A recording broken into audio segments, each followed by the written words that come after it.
نانی کی باتیں۔ رات کا وقت تھا۔ آسمان پر چاند ایسے جھلملا رہا تھا جیسے کسی نے چاندی کی پلیٹ الٹ دی ہو۔ صحن میں چارپائیوں پر ہم سب بچے بیٹھے تھے اور نانی اماں کے گرد ایسے جمع تھے جیسے چڑیاں اپنے گھونسلے کے گرد۔ نانی نے اپنی چادر ذرا ٹھیک کی، سر پر باندھی ہوئی دوپٹہ کی پلو سے ماتھے کا پسینہ صاف کیا اور بولے، اوئے او بچوں، آج پھر تمہیں پرانی باتیں سنانی ہیں نا؟ ہم سب نے یک زبان ہو کر کہا، جی نانی، لیکن لمبی سنانی ہے۔ نانی مسکرائیں، لمبی؟ ارے میری عمر کی باتیں شروع کروں تو سورج بھی تھک جائے پر میری یادیں ختم نہ ہوں۔ پہلا قصہ، غربت کے دن۔ نانی بولے، جب میں چھوٹی تھی ہمارے پاس اتنے پیسے نہ تھے جتنے آج تمہارے پاس ہیں۔ نہ موبائل، نہ ٹی وی، نہ یہ جھنجھٹ۔ ایک مٹھی چنے مل جائیں تو عید جیسا دن ہو جاتا۔ اسکول جاتے تھے تو کتابیں کپڑے کے بوسیدہ تھیلے میں ڈال کر، جوتے اکثر پھٹے ہوتے۔ ایک بار بارش میں جوتے کی تلوئی الگ ہو گئی، میں ننگے پاؤں چلتی گئی، مگر ہمیں شرمندگی نہیں ہوتی تھی بلکہ ہنستے ہنستے بات کا مزہ لیتے۔ آج کل تو بچوں کے جوتے میلے ہو جائیں تو جیسے قیامت آ گئی ہو۔ ہم سب ہنس پڑے مگر نانی کی آنکھوں میں ہلکی سی نمی تھی۔ دوسرا قصہ، محلے کی رونقیں۔ ہمارے محلے میں سب ایک دوسرے کے دکھ سکھ کے ساتھی تھے۔ اگر کسی کے گھر روٹی پکتی تو خوشبو سارے گاؤں میں پھیل جاتی اور سب بچے دروازے پر کھڑے ہو جاتے۔ گھر کی عورتیں پیار سے ٹکڑے بانٹ دیتی۔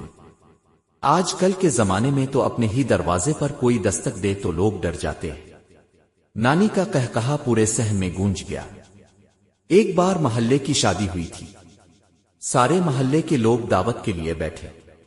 سالن میں گوشت ختم ہو گیا تو دیگ میں صرف شوربہ رہ گیا، مگر کیا مزہ تھا۔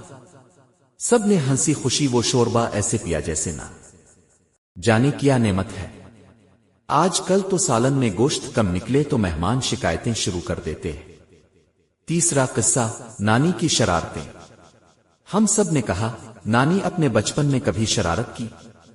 نانی نے ہنستے ہوئے کہا، شرارت؟ ارے اتنی کی کہ گاؤں والے تنگ آ گئے۔ ایک بار ہم نے کھیتوں میں چوری چھپے خربوزے توڑ لیے۔ کسان آیا تو ہم سب بھاگے۔ میں کانٹے دار جھاڑیوں میں چھپ گئی۔ کپڑے پھٹ گئے مگر خربوزہ ہاتھ سے نہ چھوٹا۔ شام کو گھر آئی تو اماں نے کان پکڑ کر کہا، بی بی شرارتیں چھوڑ اور سلائی سیکھ۔ تب سے سلائی میں بھی ہاتھ صاف ہو گیا۔